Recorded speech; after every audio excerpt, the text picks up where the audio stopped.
सरकार के राज्य कार्मिकों को की बड़ी मांग पर सकारात्मक संकेत, साफ हो सकता है पदोन्नति का मामला।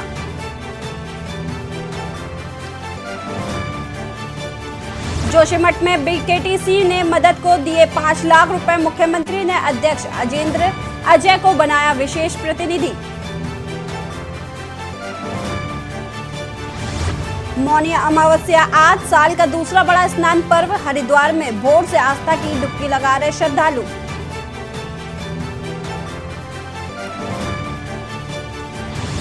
जोशीमठ में बर्फबारी ने और बढ़ाया सर्द। एक हॉल में 29 लोग, हीटर सिर्फ एक, ठंड से बचने को अलाउ भी नहीं। प्रदेश में फिर बदलेगा मौसम का मिजाज। 23 से 29 जनवरी तक बदलेगा मौसम का मिजाज। बारिश बर्फबारी की संभावना है।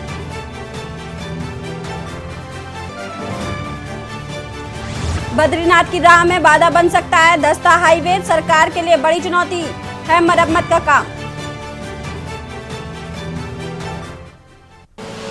आप देख रहे हैं के न्यूज, खबरों का सारथी।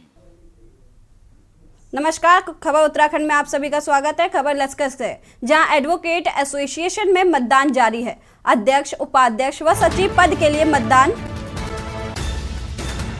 खबर आपको लश्कर से बता रहे हैं, जहां 3 बजे तक एडवोकेट एसोसिएशन चुनाव का होगा संपन्न।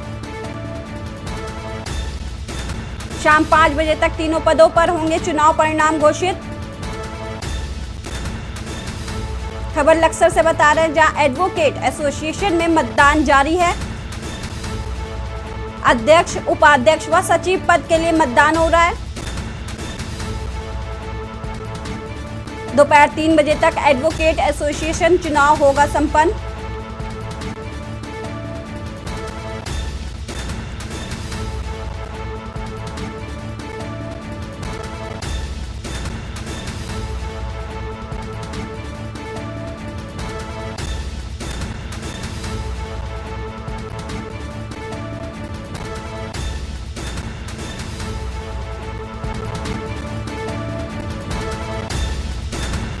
शाम 5 बजे तक तीनों पदों पर होंगे चुनाव परिणाम घोषित।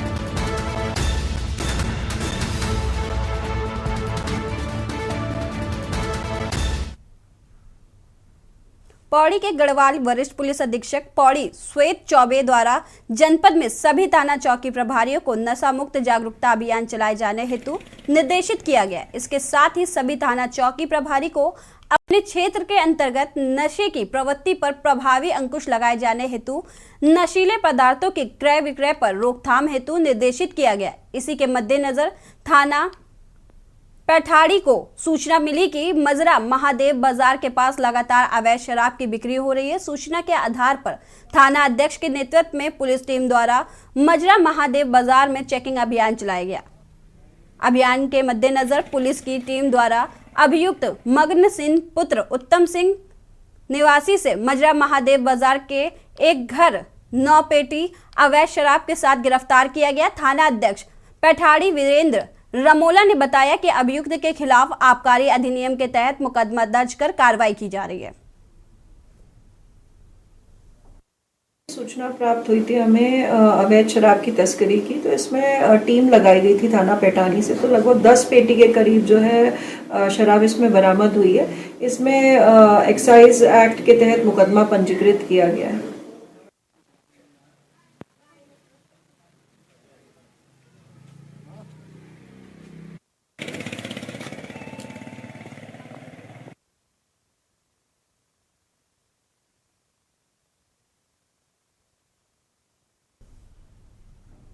लक्सर में जिलाधिकारी के निर्देश के बाद अवैध खनन की शिकायत पर बड़ी कार्रवाई से खनन कारोबारियों में हड़कंप मच गया। वहीं लक्सर उप जिलाधिकारी गोपाल राम बिनवाल ने बताया कि लक्सर क्षेत्र के कई स्टोन क्रशर के खिलाफ अवैध खनन की शिकायतें मिल रही थी, जिनके ऊपर जिलाधिकारी की ओर से मिले निर्देश के अनुसार ताबड़तोड़ छापेमारी कार्रवाई की गई है। इस कार्रवाई में अवैध खनन व अवैध भंडारण के सबूत मिलने पर 5 स्टोन क्रशर के खिलाफ सीज करने की कार्रवाई की गई है।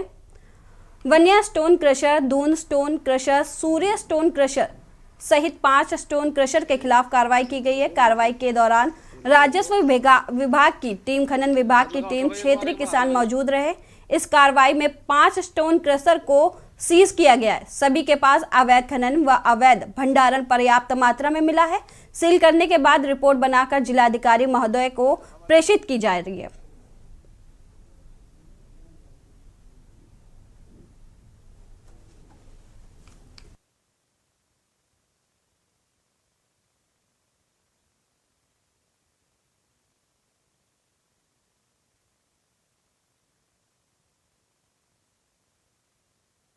लगातार अवैध खनन की शिकायत प्राप्त हो रही थी, जिसमें मैथौली क्षेत्र में 5 स्टोन क्रशर थे।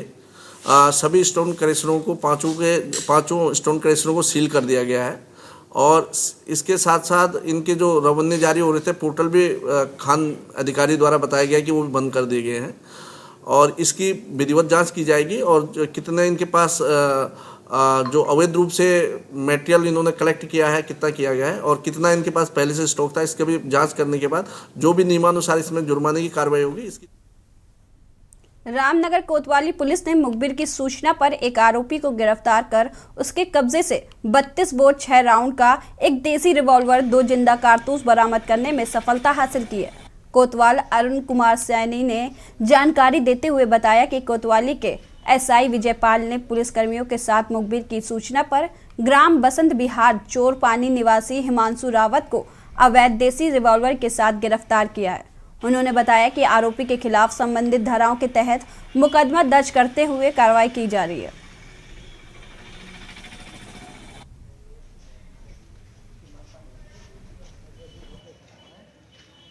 एक निवासी मकाओ उर्फ हिमांशु रावत को थाना रामनगर पुलिस द्वारा एक 6 राउंड 32 बोर अवैध वेपन के साथ गिरफ्तार किया गया है। अभी उसके विरुद्ध मुकदमा दर्ज कर दिया है। अब उसको नियमानुसार माननीय न्यायालय पेश किया जा रहा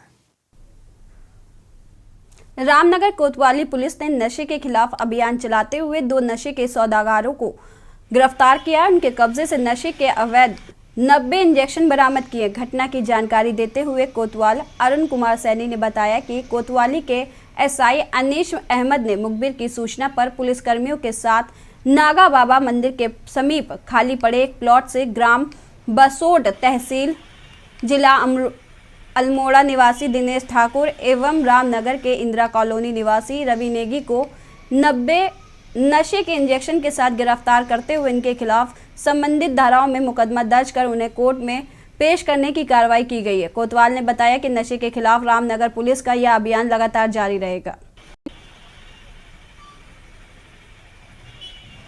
रामनगर पुलिस द्वारा नशे के विरुद्ध लगातार अभियान जारी किया है। इसी अभियान के तहत थाना पुलिस द्वारा आज 2 व्यक्ति को 90 नशे के इंजेक्शन के साथ गिरफ्तार कर जेल भेजा है। सुबह से हो रही बारिश के बाद चमोली जिले के ऊंचाई वाले भागों में बर्फबारी हुई है। वहीं भूदसाव की मार झेल रहे जोशीमठ में भी मौसम की पहली बर्फबारी हुई है। जनवरी के महीने में पर्यटकों से गुलजार रहने वाले जोशीमठ व औली पर भूदसाव का असर साफ दिखाई दे रहा है। जोशीमठ के पैंका, रविग्राम, मनोटी, लमारी गांव में भी बर्फ की चादरें बिछ गई हैं। देश विदेश से प्रसिद्ध हिमकीड़ा स्थली औली सहित ऊंचाई वाले इलाके भी बर्फबारी के चलते हुए साराबोर साल की पहली बर्फबारी होने से जहां सेब बागबानों के चेहरों पर खुशी लौटी है, वहीं बर्फबारी का इंतजार कर रहे पर्यटकों की मुराद पूरी हुई है। लेकिन इस बर्फबारी से प्रशासन को जोशीमठ में भूदसाव आपदा राहत कार्य सहित राहत शिविरों में रह रहे प्रभावित परिवारों को भी दिक्कत का सामना करना पड़ सकता है। हालांकि प्रशासन ने भी इसके लिए पहले से ही अलाव की व्यवस्था की है। लगातार हिमपात होने से प्रशासन को राहत बचाव सहित वैज्ञानिकों के दलों को जांच सहित सर्वे कार्य को करने में मुश्किलें जरूर पैदा हो सकती हैं।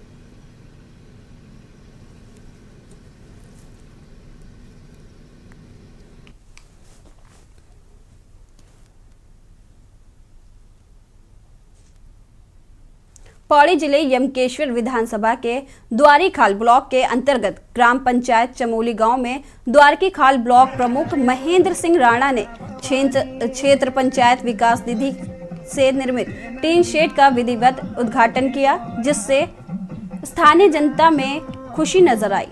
ब्लॉक प्रमुख ने उद्घाटन के बाद जनता को संबोधित करते हुए कहा कि चमोली सैंड स्थित शमशान काली मंदिर में श्रद्धालुओं की बैठने और विश्राम की उचित व्यवस्था नहीं थी।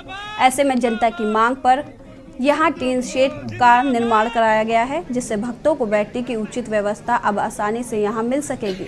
ब्लॉक प्रमुख महेंद्र राणा ने मां काली मंदिर के प्रांगण में श्रद्धालु से आग्रह किया कि वे माता के दर्शनों को उमड़े और मां का आशीर्वाद लें।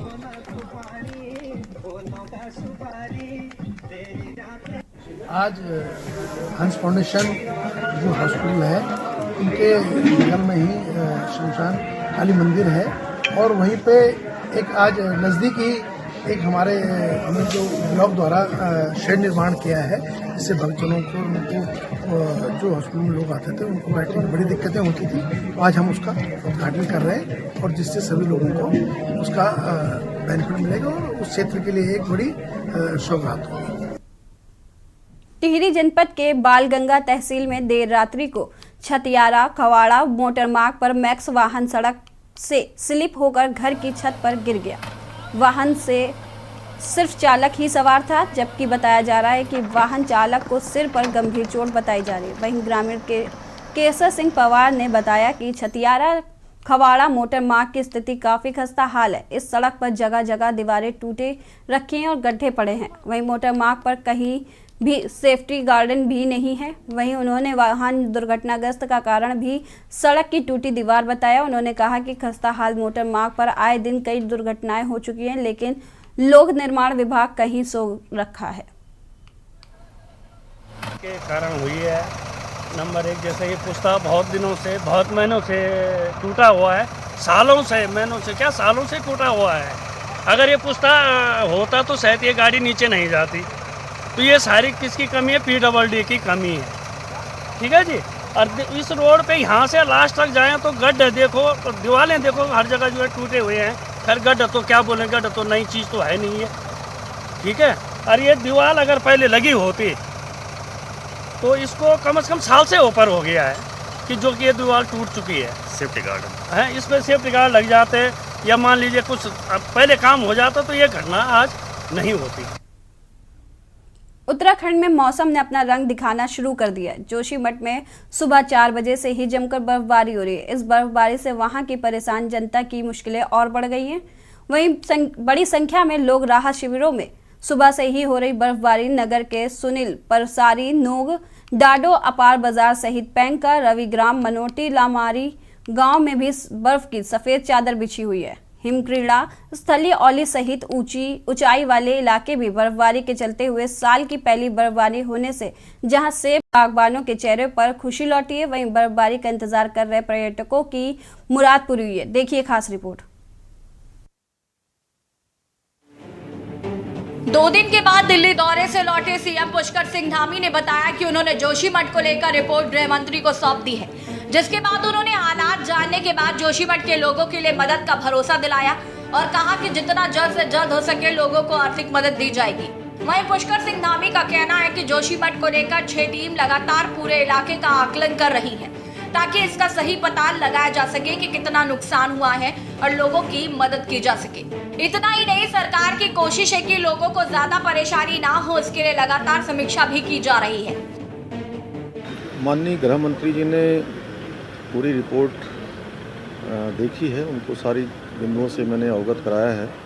वैसे भी वो पहले से भी विज्ञ थे और उन्होंने हर संभव जो भी यहाँ के लिए सहायता चाहिए उसका हमको भरोसा दिया है, आश्वासन दिया है कि केंद्र की तरफ से हर प्रकार की मदद दी जाएगी।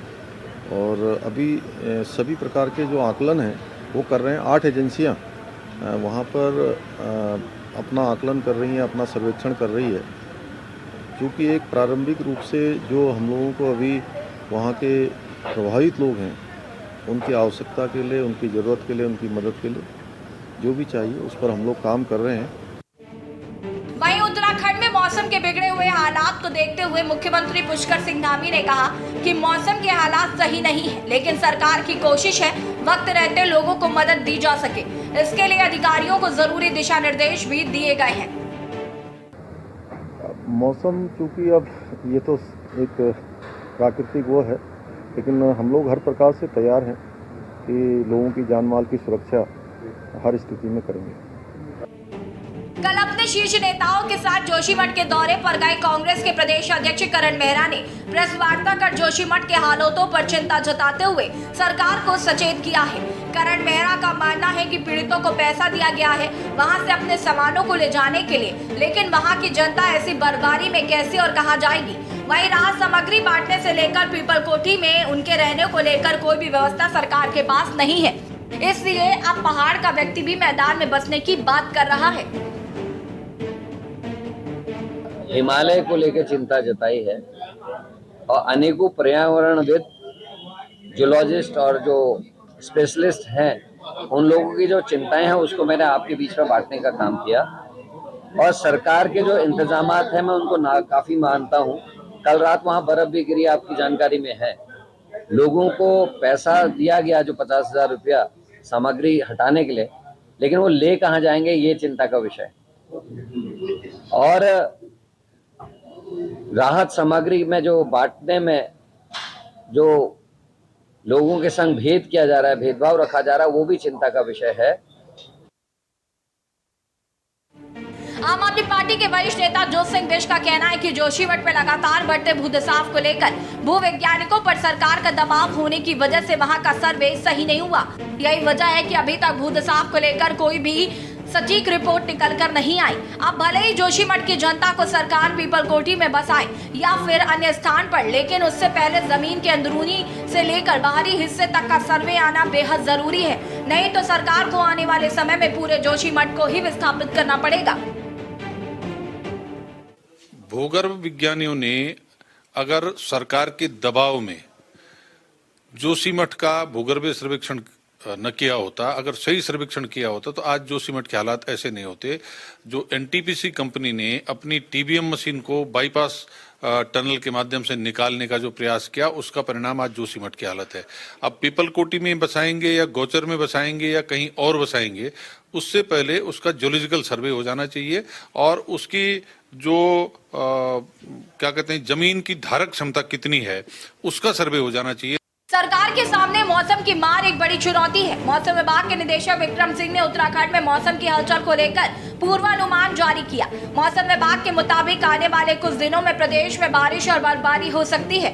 अधिक ऊंचाई वाले स्थानों पर बारिश के साथ बर्फबारी देखने को मिल सकती है। हालांकि आगे भी कुछ दिन बारिश व बर्फबारी के संकेत दिए हैं, यानी कि मौसम विभाग के मुताबिक आने वाले 4 से 5 दिन अधिक ऊंचाई वाले क्षेत्रों पर बर्फबारी और मैदानी क्षेत्रों में बारिश के साथ कड़ाके की ठंड का प्रकोप लगातार जारी रहने वाला है, जिससे फिलहाल इस कड़कड़ाती ठंड और बर्फबारी से जल्द ही कोई राहत मिलना अभी संभव नहीं है। जब आगे जाएंगे तब एक पश्चिमी विक्षोभ अच्छा आ रहा है और उसका जो असर है 3-4 दिन करीब वो उत्तराखंड पे भी देखने को मिलेगा और उसकी वजह से जो विशेष एक्टिविटी रहेगी वो 23-24 को मैं बोलूँगा, तो उसमें पूरे प्रदेश में अच्छी बारिश फिर जो है उस समय हल्की मध्यम जो है वो मिलने वाली है और बर्फबारी भी मिलेगी। 23 को बात करेंगे तो 3000 मीटर है, उससे अधिक क्षेत्र है, लेकिन जब आप 24-25 में जाएंगे तो ये 2200-2500 मीटर के आसपास भी जो है जो एरियाज है वहाँ पर भी बर्फबारी आपको मिल जाएगी। तो जो 22 से शुरुआत हो रही रात शाम से ही, लेकिन 23 और 24 में जो है एक्टिविटी मेनली वो रहेगी और 25 में थोड़ी फिर कम होनी शुरू हो जाएगी। तो अच्छी एक्टिविटी है, 2-3 दिन वो चलेंगी और अच्छी बारिश और बर्फबारी फिर उस समय मिल जाएगी।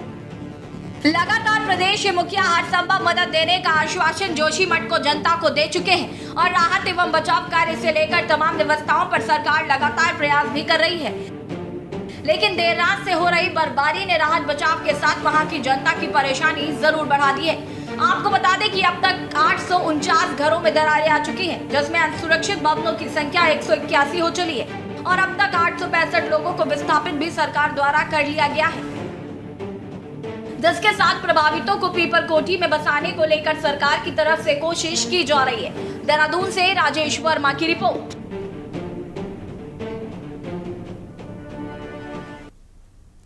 स्वागत है, बढ़ते हैं खबरों की ओर। खबर देहरादून से। यहां मुख्यमंत्री पुष्कर सिंह धामी ने शुक्रवार को सचिवालय में जोशीमठ में चल रहे राहत कार्य की समीक्षा करते हुए अधिकारियों को निर्देश दिए कि भूदसाव से प्रभावित क्षेत्र के जिन परिवारों को अन्य जगह शिफ्ट किया गया है, शीतलहर के दृष्टिगत उन सभी परिवारों को हीटर एवं अलाव की पूरी व्यवस्था की जाए।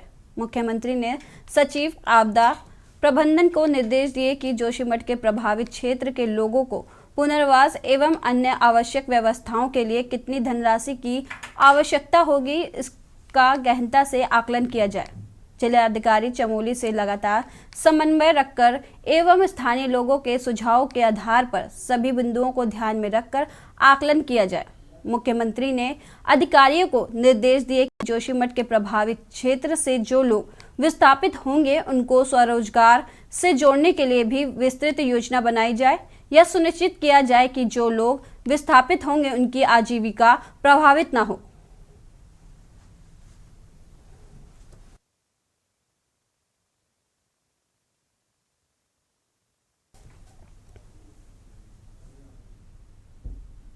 खबर देहरादून से है। कांग्रेस प्रदेश अध्यक्ष करण मेहरा ने प्रेस कॉन्फ्रेंस की।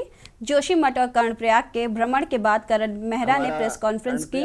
मेहरा ने कहा कि जोशीमठ में कोई भी दुकान और प्रतिष्ठान ऐसे नहीं है जहां से एनटीपीसी गो बैक के पोस्टर ना लगे हों। जोशीमठ में हालात और बदतर हुए हैं। लोगों को प्रशासन से बहुत सारी शिकायतें हैं। राहत सामग्री बांटने में प्रशासन के साथ पार्टी विशेष के कार्यकर्ता भी शामिल रहे। मेहरा के मुताबिक प्रभावित जनता का कहना है कि सामग्री वितरण में भेदभाव किया जा रहा है। मेहरा ने कहा कि केंद्रीय रक्षा मंत्री और मुख्यमंत्री के बयान में विरोधाभास है। केंद्रीय रक्षा राज्य मंत्री के बयान के उलट सीएम ने एनटीपीसी को क्लीन चिट दे दी है। कर्णप्रयाग में 36 परिवार आपदा की जद में है। मसूरी, धारचूला, कर्णप्रयाग, उत्तरकाशी जैसे क्षेत्रों में भूदशाओं की समस्या आ रही है। उनका आरोप है कि यूपीए शासनकाल में बने आपदा प्रबंधन अधिनियम का खुला उल्लंघन हो रहा है। जोशीमठ आपदा प्रभावितों की मांग है कि टिहरी विस्थापितों की तरह जोशीमठ के लोगों का भी किया जाए। ये सभी जगह तो क्रैक्स आ गए हैं, सभी जगह तो टूट फूट हो रही है, तो क्यों एक बार कहीं से विस्थापित हो गया आदमी दोबारा वैसी स्थिति में रहना चाहेगा? इसको सरकार को समझना चाहिए। उत्तराखंड लोक सेवा आयोग द्वारा कराई गई पटवारी भर्ती प्रकरण में अभी कई लोगों की गिरफ्तारी हो सकती है। एसआईटी ने परीक्षा से एक दिन पहले लीक हुए पेपर हासिल कर परीक्षा देने वाले 31 अभ्यर्थियों को भी चिन्हित कर उनके बयान दर्ज करने शुरू कर दिए। हरिद्वार के एसएसपी अजय सिंह ने इसका खुलासा किया है। उन्होंने बताया कि पटवारी भर्ती घोटाला सामने आते ही पूर्व में 8 आरोपी गिरफ्तार कर उन पर गुंडा एक्ट की कार्रवाई की गई थी। एसआईटी द्वारा पटवारी भर्ती परीक्षा देने वाले 31 अभ्यर्थी को चिन्हित कर एसआईटी उनसे पूछताछ और साक्ष्य संकलन किया जा रहा है। एसआईटी की जांच में सामने आया है कि इस प्रकरण में अन्य कई लोग शामिल हैं। जल्द ही उनकी गिरफ्तारी की जाएगी।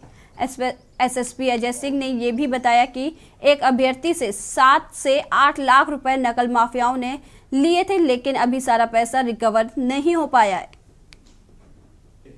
जरूरत है 8 लोग गिरफ्तार हो चुके हैं, 7 लोग पर गैंगस्टर एक्ट इसमें लग चुका है।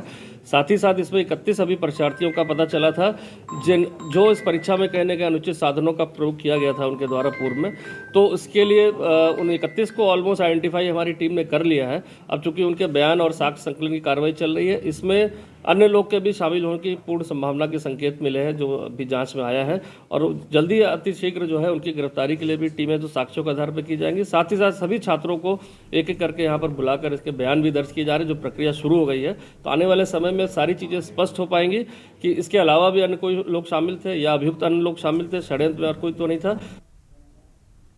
फिलहाल खबरों में इतना ही। देखते रहिए के न्यूज़।